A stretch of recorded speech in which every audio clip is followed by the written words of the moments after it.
Welcome to the Sewer Wealth Podcast, where we bring you the timeless wisdom of the world's greatest business and wealth-building books. In each episode, we break down proven strategies from legendary minds, so you can apply them to your own journey toward financial freedom and success. So, get ready to unlock the secrets of success, one book at a time.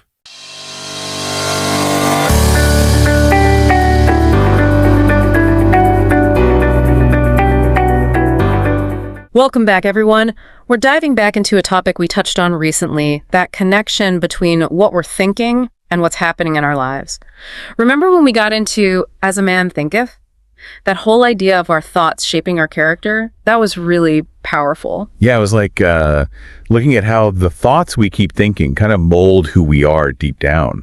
Like they're the blueprint for our personality. Exactly. And now we're going to see how that blueprint becomes reality. You know, how does the character that's been shaped by thoughts actually play out in the real world? We'll look at how it affects everything around us, and since we're the Sure Wealth podcast, how it all ties into building wealth. And the cool thing is how James Allen uses this analogy we can all relate to. Our minds are like gardens. I mean, picture a patch of land. If you just leave it be, something's going to grow there, right? Well, sure. But it probably won't be anything you planted. You'll end up with a bunch of weeds. Exactly. So those weeds are kind of like the negative thoughts, the unproductive, even harmful stuff that can just creep in if we're not being mindful. Gotcha. So it's like we have to put in the effort to keep those weeds out, just like a gardener would. We have to get rid of those negative thoughts and actually try to grow positive, good thoughts. You got it. It's not about just wishing good thoughts would magically appear. It's more like actively tending our mental garden, as Alan says. And you know what? The reward is pretty awesome. Alan says we actually become the master gardener of our soul, like the director of our own lives. It's pretty empowering. It totally is. You know, like we have the power to shape who we are and what happens to us. And as we get better at this mental gardening, Alan says we start to realize that there are these things he calls laws of thought. It's like we start to see how these principles work to form our character and even the circumstances we find ourselves in, basically where we end up in life. Right, like a natural progression. Yeah. First, our thoughts shape us, and then who we are, our character, shows up in our surroundings and circumstances. And that brings us to our next big idea. How intertwined our thoughts and circumstances really are. They're constantly affecting each other, wouldn't you say? For sure. Alan says it plainly, thought and character are one. And our environment, our circumstances, they're like the stage where our character plays out. It's where our character gets to express itself. And because of that, what's going on outside will always be in some kind of sync with what's going on inside. But he makes a really important point, right? He says that where we are in life right now might not show the full picture of who we are. That's a crucial point. It's not that our circumstances perfectly reflect everything about us, but they are definitely tied to some important aspect of our thinking, something we need to learn or grow from at that specific moment. So it's not just random chance that throws us into situations. It's more like everything, even the stuff that feels completely off or unfair, happens for a reason. Exactly. Alan doesn't believe in pure luck. It's challenging, especially when things are tough, but it's more like every circumstance is a lesson waiting to be learned. You know, once we understand the spiritual lesson behind a situation, things will change to reflect that growth. Oh, I like that. So it's not about being a victim of our circumstances. It's about seeing them as opportunities to learn and grow. This idea of having creative power, it's like we're not just being tossed around by fate, right? Right. Instead of being passive, we become active. We can actually take control of the hidden soil and seeds of our being, those deep down thoughts and beliefs that shape our reality. It's about taking charge and becoming the master of ourselves. And have you noticed this in your own life? You know, that when you really make an effort to control your thoughts and improve yourself, things on the outside start to change too. Absolutely. It's pretty amazing, actually. You know, Alan talks about how things can change rapidly when we truly commit to working on our weaknesses.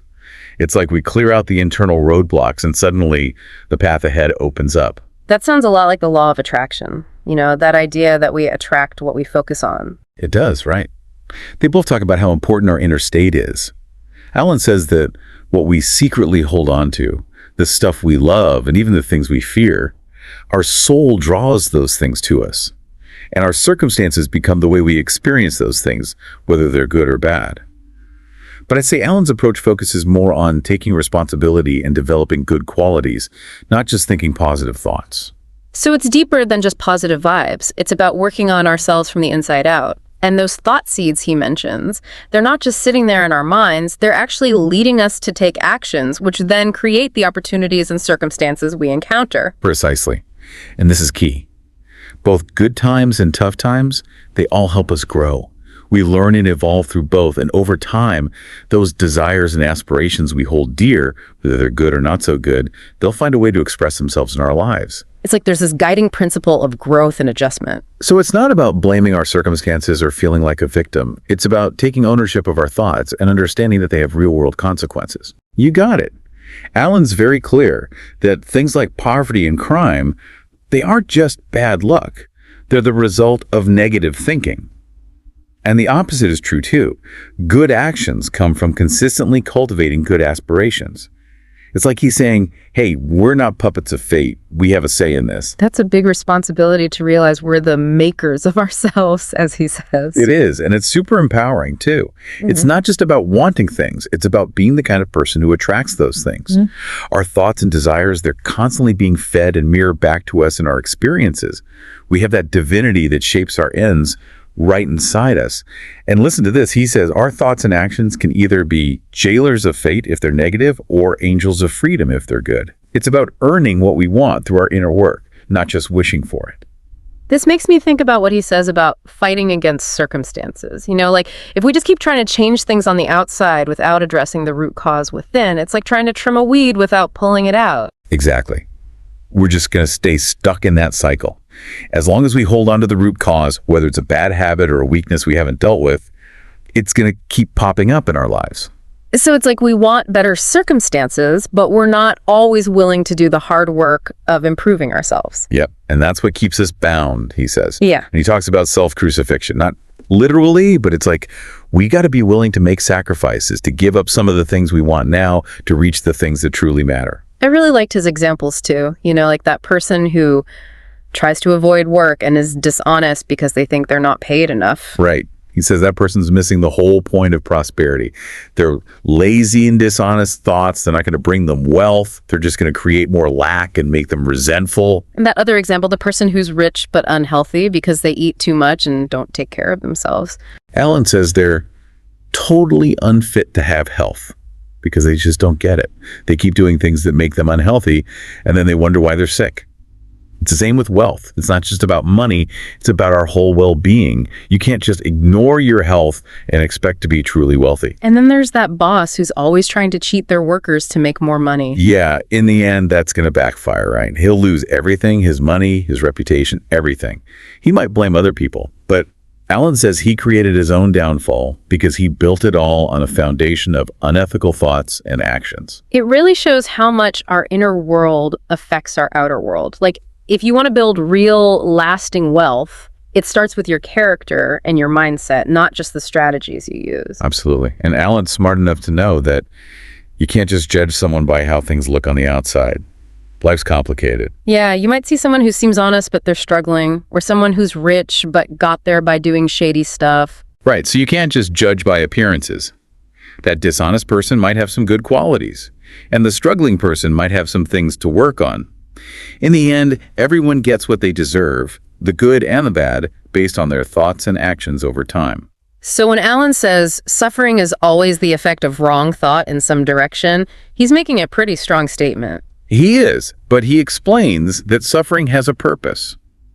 It's like a wake-up call telling us we're out of sync with ourselves or with how things really work in the universe. So it's like a signal that something needs to change, and the more we grow and become better people, the less suffering we'll experience. Exactly. Suffering's like a refining process, and once we've cleared out the impurities, there's no need for it anymore. It's like he's connecting tough times with inner conflict and good times with inner peace. And he's saying true happiness isn't about how much stuff you have, it's about the quality of your thoughts. Right. And unhappiness isn't about being poor, it's about having a lot of negative thoughts. You can be rich and miserable, or you can be poor and find peace. It's all about perspective. And when we use our wealth wisely and kindly, that's when real happiness and lasting wealth come together. Being poor only leads to misery if we see it as unfair and let it make us bitter.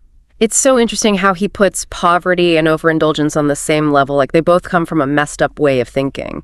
And he says true well-being means being happy, healthy, and prosperous, all at the same time.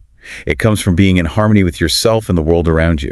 So to really take control of our lives, we got to stop blaming others and start looking for the reasons behind what's happening to us, that hidden justice that guides everything. It's about aligning our minds with that natural order, right? Yeah. Instead of fighting our circumstances or feeling like a victim, we can use them as feedback. It's like the universe isn't out to get us, it's just working according to laws and principles, and when we understand those laws and live in accordance with them, things start to flow more smoothly. Absolutely. And Alan says the proof is right inside each of us. If we really look within, we can discover this truth for ourselves. It's amazing how quickly things can change when we change our thinking. Wow. And he emphasizes that our thoughts aren't just private things, they actually become our habits and then shape the reality around us. He gives a lot of examples like how negative thoughts can lead to hardship and even illness. But on the other hand, when we cultivate positive thoughts, we create supportive environments and attract success and well-being. So even if we can't control everything that happens to us, we can control our thoughts. And that's how we indirectly shape our circumstances. It's pretty powerful when you think about it. Right, and Alan suggests that even nature seems to help us out with this. It's like it gives us opportunities that align with our thoughts, both good and bad. It's like a little nudge from the universe to keep us on track. I find that really encouraging. So when we let go of negative thinking, the world around us becomes more supportive, and when we overcome our doubts, we open up new possibilities. And if we keep those good thoughts flowing, we won't be trapped by our circumstances. And remember that metaphor he uses? The world's like a kaleidoscope with constantly shifting patterns that are just reflections of our own ever-changing thoughts. I love that. It's like our thoughts are the pieces of glass creating the patterns in the kaleidoscope, and by changing our thoughts, we change the whole picture. Exactly.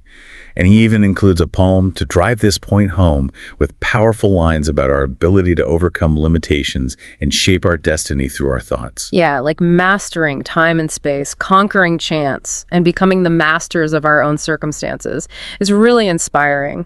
It is. And that brings us to the core message for today.